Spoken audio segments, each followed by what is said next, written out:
ole Dalorex channel clear to tem hasen chi belevek ule tun tuma hian request video karon siam dona chu mi video react dan ti ania mi hi mi video intinge kan react kang intinge kan soyang intinge kan behave ang ti lampang kha karon sei don lawa he ka channel ra hi chuanin khan tiang lam khan ilawin kan react dan tur video lampang kan buai pui dan tur lampang kha karon sei don ani chuan ama sabara chuanin mi video react tur hi chuanin gadget nei that ve da ulek anga ya nei that do chuanin ati theilawe ka ti na ni lawin nei that chuanin a ol sama chumi ani wang chuan gadget nei that ve da ulek kha anga ya amai ro chu tuna chong khang tiang kha ni lawin phone atanga mi video react dan i ni in ka hria request a hianin mi video react dan phone atang mo computer ni lo phone atanga mi video react dan kha taron seidon ani background sound na lo da hlek ani pon min no hriathiam ram don unia chuanim phone atanga mi video kan react don chun enge ngai tia chun ngai nge ya chuanin phone pahni angai nge ya chuanin headphone emo earphone khan tiang microphone kha ngi nei thei chuanin kaimani ro o a hianin at o atinal duani kaimani ro kan o ro kha tlemin o atinal duwa chumi ni wang chuanin microphone lampang kha nei chuanin man nei chuan a tha an nei lo pon a thei thawa amara chu o anal tu dawe ti na mai chau ania ke po hi tinga ka honga ka headphone ka da ka ti chuanin audio record nan ka manga chuan abak chu ngai lo nge in phone pani anga ya enga tinge phone pani anga ina chan kan tia chuanin e video react le nangma in capture kha akal rual tur kha chuanin pakhatin phone pakhata khanin nangma I thla video in la khanga video in cover anga ikamanga chuan khamia khanin I record chan tir don khami video I siam chan tir don khanin phone pakhata khanin I video react tur kha en don ani chuan khami kha I video pakhat kha en anga I react tur kha en anga khami I react tur video kha screen recorder in I record le vekang khami kha chuan khami kha I record lo chuan I video kha akal rual thei don lawa chumi ni wang chuanin I video nangma in lak le I kha akal rual thei tu dan tura chuanin khami kha I record nge yangai ta ni chuanin video rek hi kala tingai lawa chuanin kan ka chet nei pohianin a phalawa chumi ni wang chuanin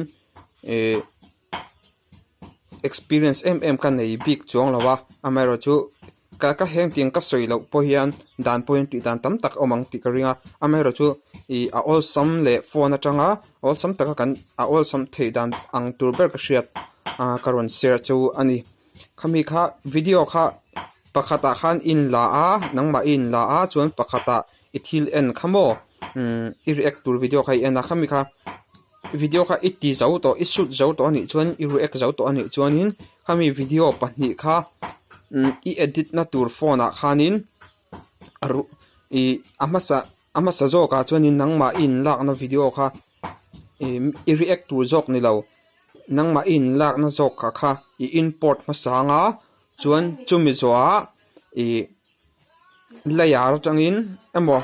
kan edit line ang lawa layar tangin emo ta khanin I react kha I import liang chuanin ani lo ponin khami kha chu a edit dan kha chu kan du danin kan ti theya kat soi dan kherlo ponin kan du danin kan ti theya chuanin enge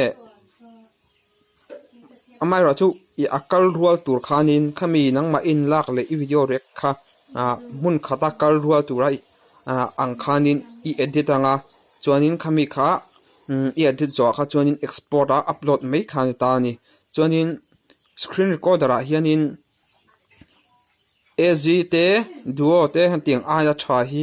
screen recorder I hriat du chuanin description a hianin link ka lo da anga kha I en anga chuanin khami screen recorder ha keima pon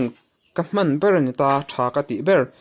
chuan nangnin in du chon lo en ula tha in tia in du zong te ani chon lo mang ve ula ma sai in du zong ani lo kha chuanin in du du kha in hmang thei ta chuanin phone atang chuanin best video editor apps hianin kine master ka recommend na khami kha kine master hi mana har kan ti thina amai ro chu kan man than chuan video pani pathum pali vel han edit ila khat khami kan edit zo tu to kha chuanin kan nar vek ka ring chuanin inge a request tu te khanin in du khop lo lai a omani chuanin comment box a lo sei ula comment a kanin zui tura ngai taila an chuanin phone pahnih khan a nga ya pakhat kha video lak nan nangma in lak nan pakhat kha I video react tur ilak nan chuanin I video tian video I kamta tian kai po ka hma in video hi ka king ta ni chuanin video in kain lak ta chuanin phone pakhatin lo react don tailang chuanin phone pakhatin tianin ka enanga kami ka react tur khatian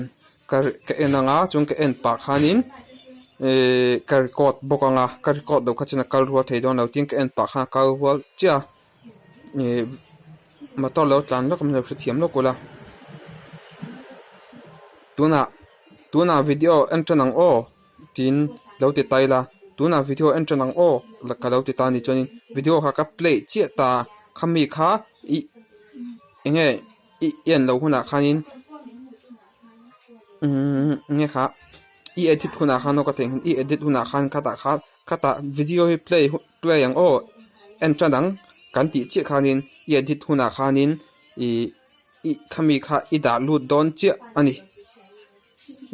I da lut don chiang khami edit dan vel ka chu kan hriat ka ring thawa kan hria lo ani ponin kine master tutorial hami en lawa hian description a hianin part 1 le part 2 karon dang khami kha in lo en le mai don nia chun aba ka hriathiam lo in nei ani chuanin comment box a in lo swinga chun kain zui don nia highlight ko an lawa thim to lu tu ka chumbi ni ram chuanin khati thlang kha ni se ka video te min lo en sak min lo khre sak thina bangin in vain lom thu ka suya chuanin he video in ilung adum ngang lo te ani lo chuan khong lai takin like khamilo me sak ve don nia in vain mang tha mutui choi tui vek ula